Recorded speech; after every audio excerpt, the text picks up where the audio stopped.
आप देख रहे हैं अमेज नाउ। गंगा, यमुना, राप्ती और गोमती के तटवर्ती इलाकों से खबरें आप तक।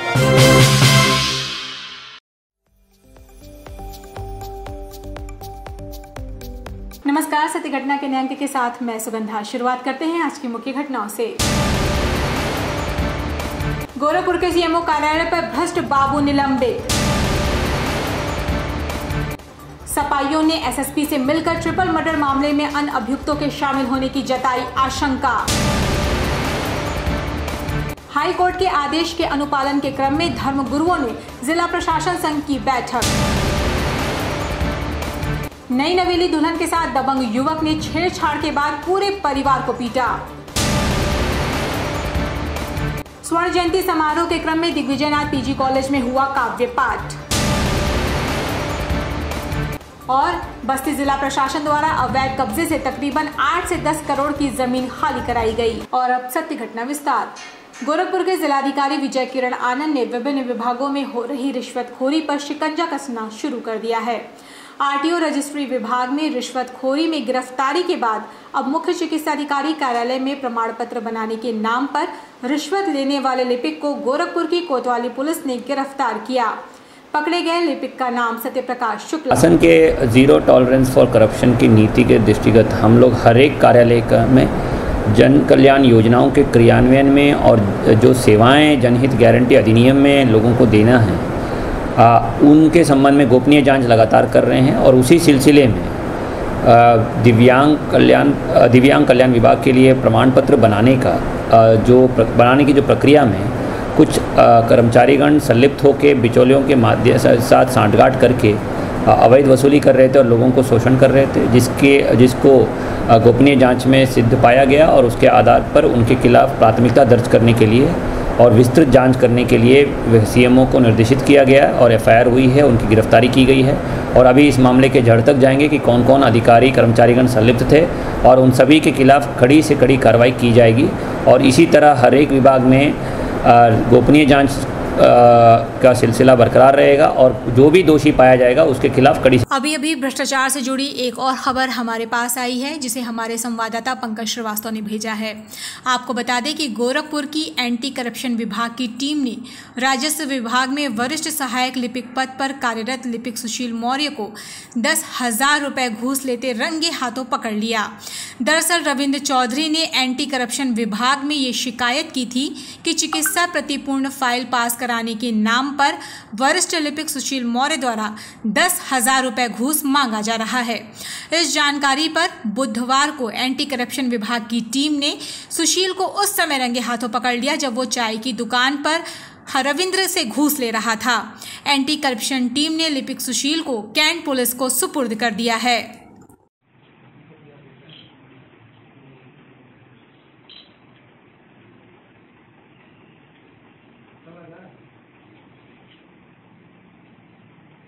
23/4/2022 को सहायक अभिलेख कार्यालय के कर्मचारी रविंद्र कुमार चौधरी द्वारा एक शिकायती प्रार्थना पत्र दिया गया कि उनकी पत्नी के इलाज के चिकित्सा प्रतिपूर्ति के भुगतान के लिए उन्हीं के ऑफिस के बड़े बाबू वरिष्ठ सहायक रविंद्र कुमार द्वारा 10,000 रुपये रिश्वत की मांग की जा रही है। इस पर कार्रवाई करते हुए करके अधिकारियों को अवगत कराते हुए आज दिनांक 22/4/2022 को दोपहर करीब 12:30 बजे कलेक्ट्रेट परिसर के बाहर चाय की दुकान के पास और 10,000 रुपये रिश्वत लेते हुए रंगे हाथ गिरफ्तार किया गया। और उसके बाद थाना कैंट को लाकर कार्रवाई की जा रही है, अभियोग पंजीकृत कराया जा रहा है। गोरखपुर में हाल ही में घटित ट्रिपल मर्डर कांड की गहनता से जांच की मांग को लेकर बुधवार को समाजवादी पार्टी के कार्यकर्ताओं ने एसएसपी विपिन टाणा से मुलाकात कर एक ज्ञापन सौंपा। सपा नेताओं का कहना है कि जिस तरह से एक ही परिवार के 3 लोगों की हत्या हुई है और एक व्यक्ति ही दोषी माना जा रहा है, उस पर संदेह है। इस हत्या को प्री प्लान तरीके से अंजाम दिया गया। ऐसा लगता है कि घटना को अंजाम देने में कुछ अन्य लोग भी शामिल हैं।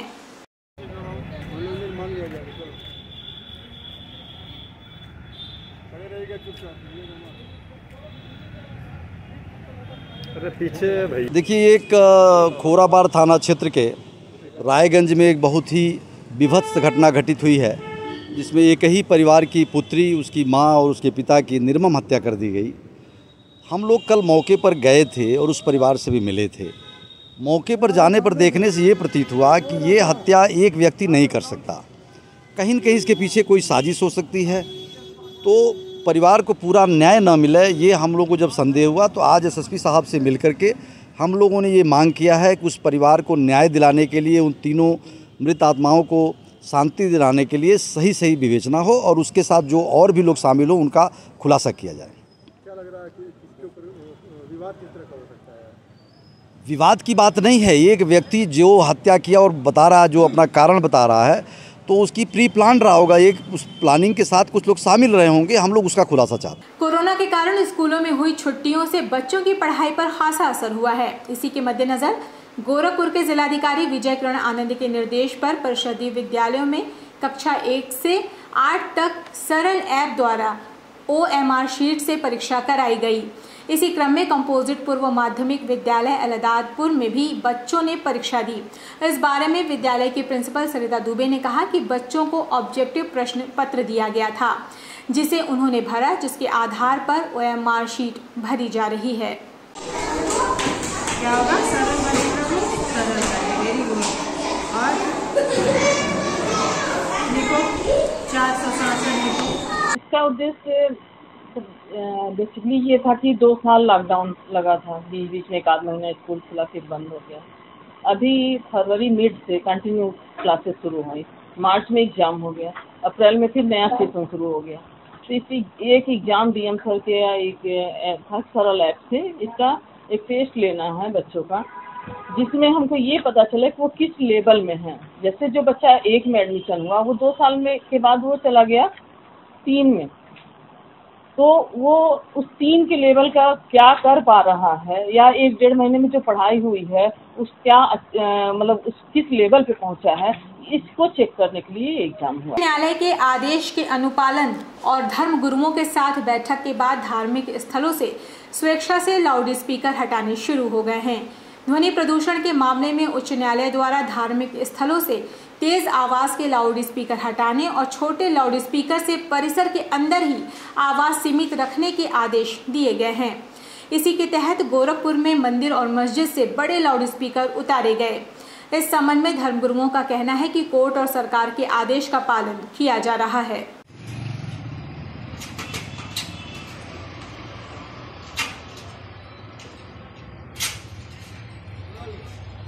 बट एठो लगा दो, एक लगा दो खाली बस।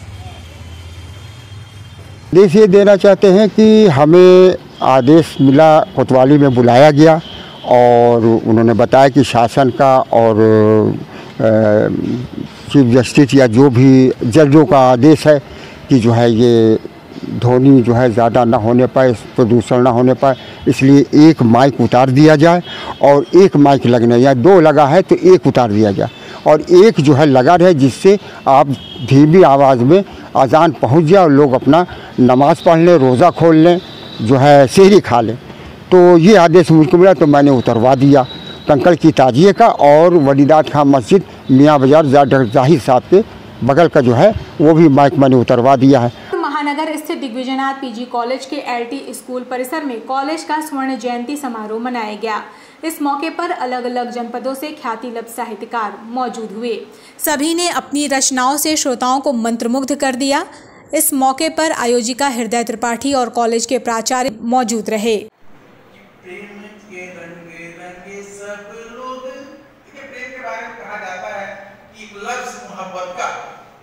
इस महाविद्यालय की स्थापना आज से 50 वर्ष पहले हुई थी, तो हम लोग इस वर्ष स्वर्ण जयंती समारोह स्थापना को मना रहे हैं। इसी क्रम में हमारे कार्यक्रम चल रहे हैं। आज काव्य कलश का यह आयोजन था, जिसमें बहुत सारे कवियों ने अपनी शानदार प्रस्तुतियां दी और यह पूरा वर्ष भर हमारा कार्यक्रम चलता रहा। कहाँ से कवि आए थे? जो भी गोरखपुर के आसपास के ही शहरों से लोग आए थे, क्योंकि हम लोग भी बाहर से नहीं गए थे। लेकिन हमारे यहाँ की जो उभरती हुई कविता है, साहित्य है, इसका प्रसार करना आवश्यक है। इसलिए हमने स्थानीय कवियों को साहित्य। समय हो चला है छोटे से ब्रेक का। शेष खबरें ब्रेक के बाद। Chhapadia diabetes and thyroid centre, Chhapariya hospital, Betiahata, Gorakhpur.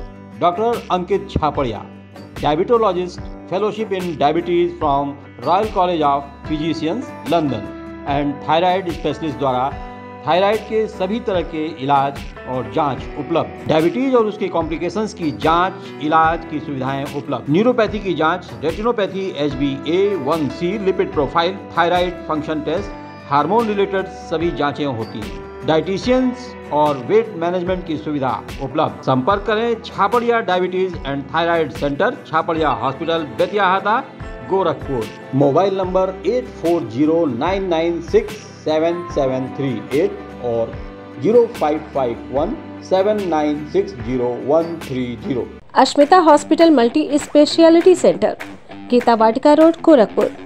प्रसूति, स्त्री इनफर्टिलिटी रोग विभाग, नवजात शिशु बाल रोग विभाग, हड्डी एवं जोड़ रोग विभाग, जनरल एवं लैप्रोस्कोपी सर्जरी विभाग, गंभीर एवं अति गंभीर रोगी विभाग, विशेषज्ञ चिकित्सक द्वारा इमरजेंसी सेवा 24 घंटे उपलब्ध। कम खर्च में बेहतर इलाज ही हमारी पहचान है। अपॉइंटमेंट हेतु संपर्क करें 9838463555। आधुनिक सुविधाओं से सुसज्जित OT, emergency, ICU ward, NICU ward, general और प्राइवेट वार्ड उपलब्ध। हमारा पता है अश्मिता हॉस्पिटल, पादरी बाजार चौक से 500 मीटर पश्चिम, गीता वाटिका रोड, गोरखपुर। ब्रेक के बाद आपका स्वागत है। चलते हैं शेष खबरों की ओर। बढ़ती महंगाई को लेकर भारत की कम्युनिस्ट पार्टी ने गोरखपुर के जिलाधिकारी कार्यालय परिसर में प्रदर्शन कर सिटी मजिस्ट्रेट को ज्ञापन सौंपा। कर रहे कम्युनिस्ट पार्टी के लोगों का कहना है कि चुनाव के बाद से डीजल, पेट्रोल, रसोई गैस के दाम जिस तरह से बढ़े हैं उससे आम आदमी की कमर टूट चुकी है। उनका कहना है कि युवाओं, महिलाओं, बेरोजगारों को जोड़कर पार्टी विरोध करती है। जिंदाबाद। अभी तो ये लड़ाई है, आगे और लड़ाई है। अभी तो ये लड़ाई है, आगे और लड़ाई है। केंद्र सरकार मुर्दाबाद, मुर्दाबाद, मुर्दाबाद। केंद्र सरकार मुर्दाबाद। हाँ, हमारी मार्क्सवादी कम्युनिस्ट पार्टी पूरे देश में महंगाई के विरुद्ध आज धरना प्रदर्शन कर रही है हर जिले पर। मुख्य रूप से लगातार चुनाव के बाद डीजल, पेट्रोल, रसोई गैस में जो बढ़ोतरी हुई है, रसोई गैस की सब्सिडी भी समाप्त हो गई है। आज आम जनता में उस महंगाई के मार का हर आदमी भुक्तभोगी हो रहा, हर सामान महंगा हो गया है। अब इस भार को सहने में जनता सक्षम नहीं है। उसको भारत की कम्युनिस्ट पार्टी मार्क्सवादी पूरे देश में धरना के माध्यम से राष्ट्रपति महोदय को ये सूचना दे रही है कि केंद्र सरकार को बताएं कि वो अमेरिका के नीतियों पर न चले, जहां से महंगा तेल आता है। अमेरिका के अनुसार इराक, सऊदी अरब और अमेरिका हमें महंगा तेल देता है, और उसके विरुद्ध अगर रूस से लीजिए, वेनेजुला से लीजिए, ईरान से लीजिए तो तेल सस्ता मिलता है। लेकिन सरकार ये नहीं कर रही है।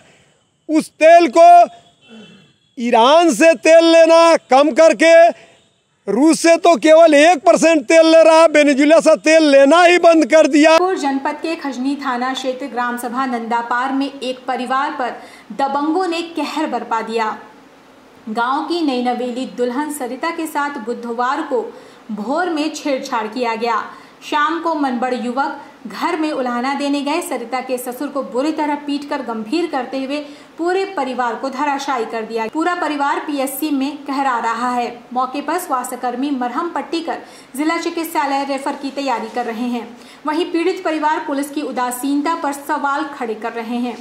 अभी भी दबंग निर्भीक होकर किसी और घटना के कारित के इंतजार में षड्यंत्र रच रहे हैं। पूरा परिवार भयभीत है।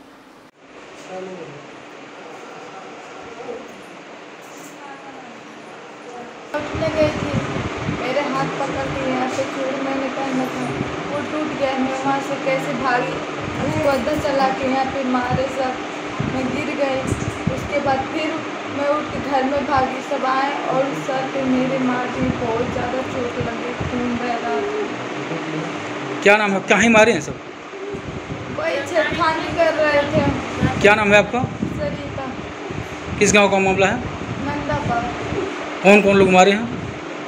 वही जनार्दन के। उत्तर प्रदेश के मुख्यमंत्री योगी आदित्यनाथ बुलडोजर बाबा का अतिक्रमण निरोधी अभियान पूरे प्रदेश में चल रहा है। बस्ती जनपद में भी अवैध मकान दुकानों को हटाने के लिए बुलडोजर चलाया जा रहा है। अब तक बस्ती जनपद में 60 हेक्टेयर से 8 से 10 करोड़ की जमीन खाली कराई गई है।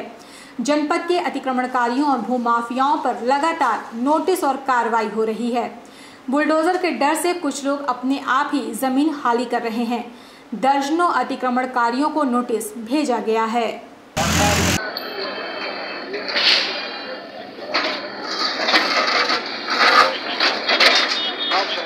अभी हम लोगों ने जनपद बस्ती में शहरी इलाका और ग्रामीण इलाका मिला करके करीब 60 हेक्टेयर ज़मीन पर से अतिक्रमण हटाया है, जिसकी वैल्यू कम से कम 8 से 10 करोड़ है।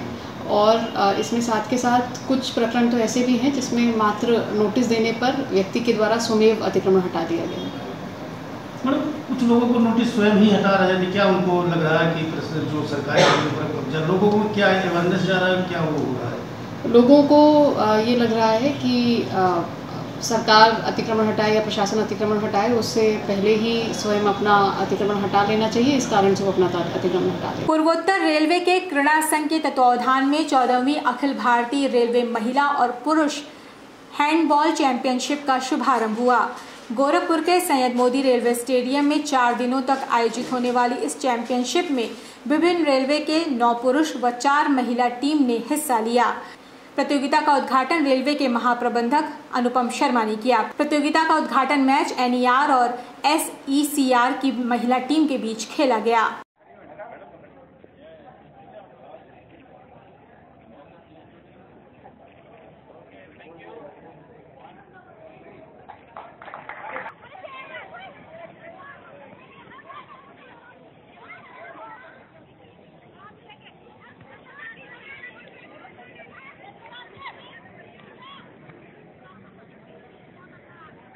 वर्धन होगा। इस तरह का जो टूर्नामेंट है, इससे जो गोरखपुर की जनता है, पूर्वांचल की जनता है, उनका इस खेल बेसिकली हैंडबॉल के खेल के बारे में समझ बढ़ेगी। ये एक अच्छा खेल है, काफ़ी तेज़ी से उभर रहा है, बहुत फास्ट गेम है।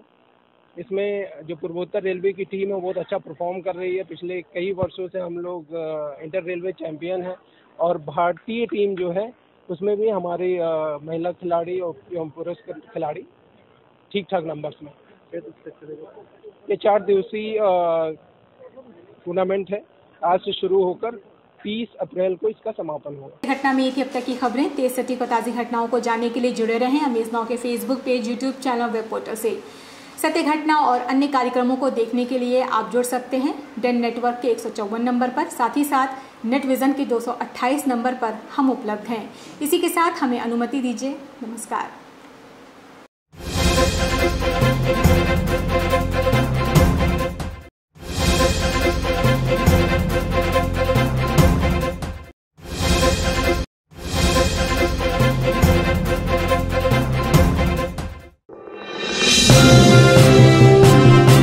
आप देख रहे हैं अमेज नाउ। गंगा, यमुना, राप्ती और गोमती के तटवर्ती इलाकों से खबरें आप तक।